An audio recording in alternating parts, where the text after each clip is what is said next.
Hello foodies, ಬನ್ನಿ ಇವತ್ತು ರುಚಿ ರುಚಿಯಾಗಿ ನಾವು ಶೇಂಗಾ ಚಟ್ನಿನ ಮಾಡ್ಕೊಳ್ಳೋದು. ಅದು ಸಹ ಹೋಟೆಲ್ ರೆಸ್ಟೋರೆಂಟ್ ಅಥವಾ ಮದುವೆ ಮನೆಯಲ್ಲೆಲ್ಲ ತಿಂದಿರ್ತೀರಲ್ಲ, ಆ ರುಚಿಯಲ್ಲಿ ಯಾವ ರೀತಿ ಮನೆಯಲ್ಲೇ ಮಾಡ್ಕೊಳ್ಳೋದು ಅಂತ ನೋಡೋಣ. ತುಂಬ ರುಚಿಯಾಗಿರುತ್ತೆ. ಮಾಡ್ಕೊಳ್ಳೋ ವಿಧಾನವೂ ಸಹ ತುಂಬ ಸುಲಭ. ಮೊದಲು ಸ್ಟವ್ ಅಂಟಿಸ್ಕೊಂಡು ಒಂದು ಬಾಣಲಿನ ಇಟ್ಟು ಅದಕ್ಕೆ 1 ಸ್ಪೂನಷ್ಟು ಆಯಿಲ್ನ ಸೇರಿಸ್ಬೇಕು.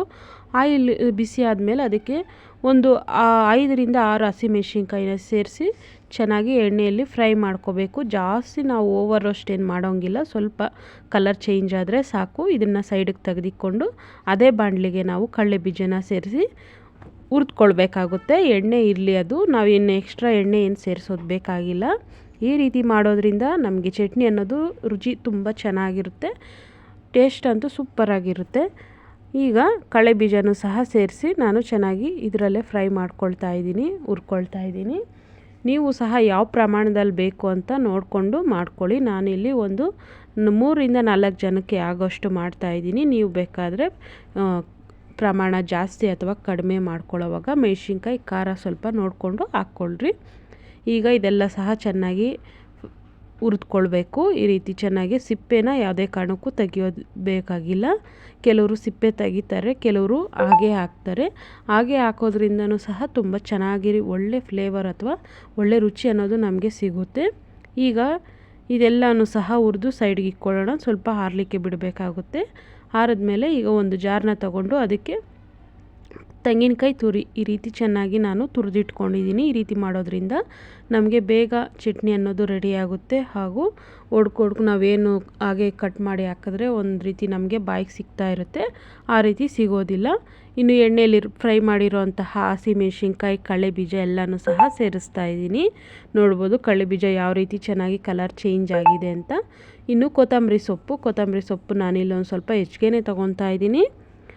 ಕರಿಬೇವು, 1-2 ಕಡ್ಡಿಯಷ್ಟು ಕರಿಬೇವು, ಹಾಗೂ ಈರುಳ್ಳಿ, ಹಸಿ ಈರುಳ್ಳಿ ಒಂದು ಅರ್ಧ ಈರುಳ್ಳಿ, ಹಾಗೂ ಬೆಳ್ಳುಳ್ಳಿ 4 ಎಸಳು, ರುಚಿಗೆ ತಕ್ಕಷ್ಟು ಕಲ್ಲುಪ್ಪು ಅಥವಾ ನೀವು ಪುಡಿ ಉಪ್ಪನ್ನು ಸಹ ಸೇರಿಸ್ಕೋಬೋದು. ಇನ್ನು ಇದಕ್ಕೆ ಜೀರಿಗೆ ಒಂದು ಅರ್ಧ ಟೇಬಲ್ ಸ್ಪೂನಷ್ಟು ಜೀರಿಗೆ, ಹಾಗೂ ಹುಣಸೆಹಣ್ಣು ಒಂದು ಬೆಟ್ಟಷ್ಟು, ಹೆಬ್ಬೆಟ್ಟು ಅಂತೀವಲ್ಲ ನಾವು, ಅಷ್ಟು ಒಂದು ಹೆಬ್ಬೆಟ್ಟಷ್ಟು ಇದು ಹುಣಸೆಹಣ್ಣ ಸೇರಿಸ್ಕೋಬೇಕು.